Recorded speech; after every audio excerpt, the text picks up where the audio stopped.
Hey everyone, I am Shubham and in this video I am going to discuss about the divisions of nervous system.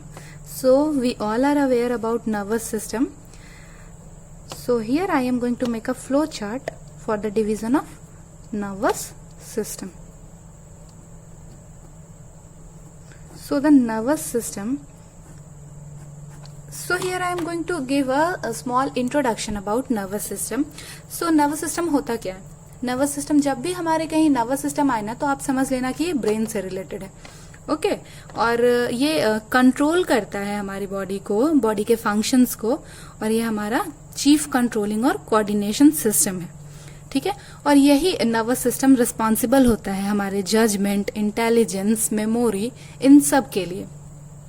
और जो most complex system है हमारी body का वो nervous system ही है, क्योंकि brain जितने उलझे हुए होते हैं उतना उलझा हुआ बॉडी का कोई भी पार्ट्स नहीं होता.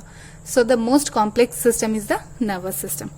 सो आफ्टर दैट जो हमारी बॉडी सराउंडिंग्स से जिस तरह से रिएक्ट करती है, जैसे कैसे एडजस्ट करती है, क्या वॉलेंट्री मूवमेंट होता है, क्या इनवॉलेंट्री मूवमेंट होता है, ये सब नर्वस सिस्टम के अंदर ही आता है. ठीक है, so here first I want to discuss what is the weight of brain.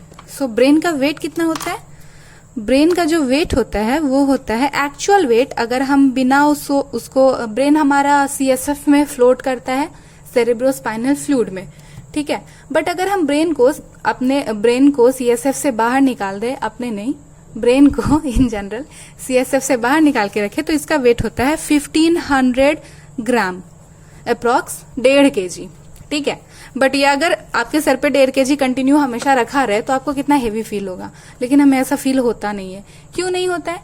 क्योंकि जो हमारा ब्रेन है वो सीएसएफ जो लिक्विड होती है, सेरेब्रोस्पाइनल फ्लूइड, इसमें फ्लोट करता रहता है. और क्यों फ्लोट करता है? क्योंकि जो फ्लोट करता है that's because of specific gravity. So this is a different concept. So because of this जो हमारे ब्रेन का वेट होता है वो 50 ग्राम बस फील होता है, जो कि हम आराम से कैरी कर लेते हैं. हमें पता भी नहीं चलता कि हमारे सिर पे 50 ग्राम का दिमाग रखा है. एक्चुअली वो 1.5 kg का होता है, बट वो सीएसएफ में फ्लोट करने की वजह से सिर्फ 50 ग्राम फील होता है. Okay, after the now we are going to start the division. So nervous system is mainly divided into two parts. The first one is CNS and the another is PNS. So CNS is the central nervous system and PNS is the peripheral nervous system.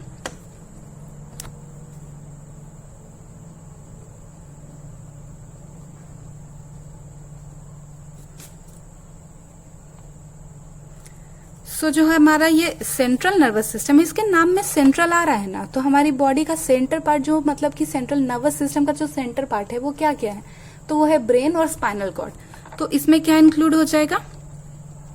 Brain and spinal cord.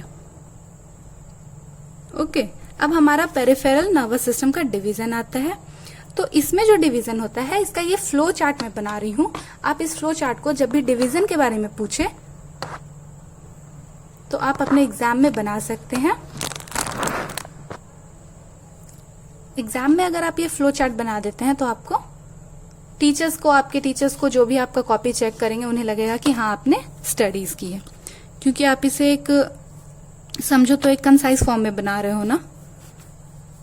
तो यहाँ पे जो peripheral nervous system divided होता है ये दो types में. The one is afferent and the another is efferent. पहले आप मुझे ये बताओ कि सेंसरी और मोटर जो होता है उसमें डिफरेंस क्या है? एक हमारा सेंसरी पार्ट होता है, मोटर पार्ट होता है, तो इसमें क्या डिफरेंस है? सो द सेंसरी पार्ट क्या करता है कि ये जो हमारा स्किन सरफेस है, जो रिसेप्टर्स है, यहाँ से स्टिमुलस को लेकर जाता है हमारे ब्रेन तक. ठीक है, ये हमारे ब्रेन तक जाता है स्टिमुलस को लेकर रिसेप्टर्स से, और जो सिग्नल्स ब्रेन भेजती है वो मोटर पार्ट से भेजती है. सो जो रिस्पॉन्स आता है, सिग्नल आता है, वो मोटर पार्ट लेके आता है हमारे रिसेप्टर्स तक. सो सेंसरी और मोटर का यही फंक्शन है. तो जो एफरेंट होता है ना, ये सेंसरी होता है. ठीक है। और जो इफरेंट होता है ये मोटर होता है, मतलब ये ब्रेन से स्टिमुलस या फिर रिस्पॉन्स लेकर आता है हमारे रिसेप्टर्स तक, और एफरेंट जो है सेंसरी, वो रिसेप्टर्स से मतलब जो भी इंफॉर्मेशन तो नहीं कह सकते, जो भी स्टिमुलस है, स्टिमुलस कहेंगे, स्टिमुलस को लेकर जाता है हमारे ब्रेन तक। ओके, सो आफ्टर दैट अब इफरेंट जो है ये फिर से डिवाइड होता है दो पार्ट में। The first one is somatic nervous system and the other is autonomic nervous system.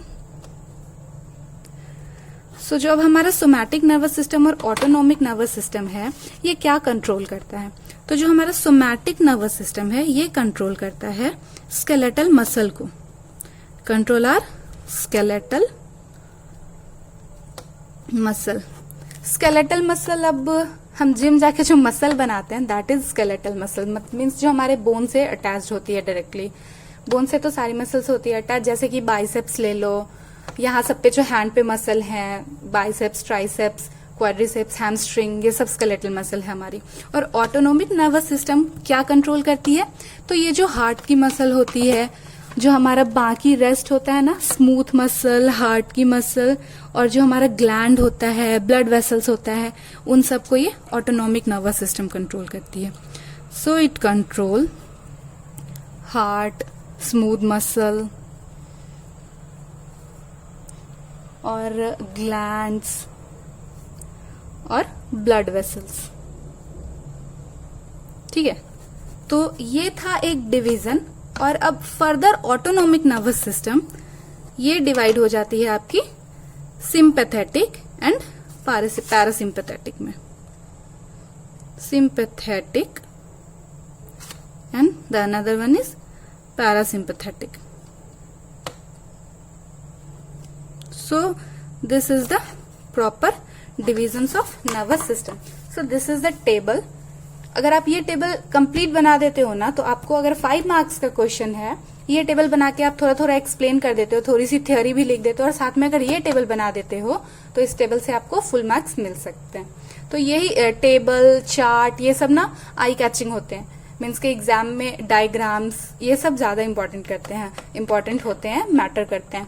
अगर आपने अपने एग्जाम में टेबल्स बनाए हैं, पाई चार्ट होते हैं, ग्राफ्स होते हैं, डायग्राम्स होते हैं, हमारे बायो में तो डायग्राम्स बहुत ही इंपॉर्टेंट है। आप कोशिश किया कीजिए कि अगर आपको डायग्राम्स आती हो तो आप डायग्राम कन्फर्म ही बनाइए, उससे हमारे मार्क्स बढ़ जाते हैं। So this is the division of nervous system and I hope this video is helpful for you guys, क्योंकि मैंने इस वीडियो में डिविजन्स के अलावा बहुत सी एडिशनल नॉलेज ऐड की है, जैसे सेंसरी, मोटर और ब्रेन के बारे में बताया है। This is the additional information, this is the division. Okay, so I hope this video is helpful for you guys. Please like, share and subscribe my channel. Thanks for watching my videos.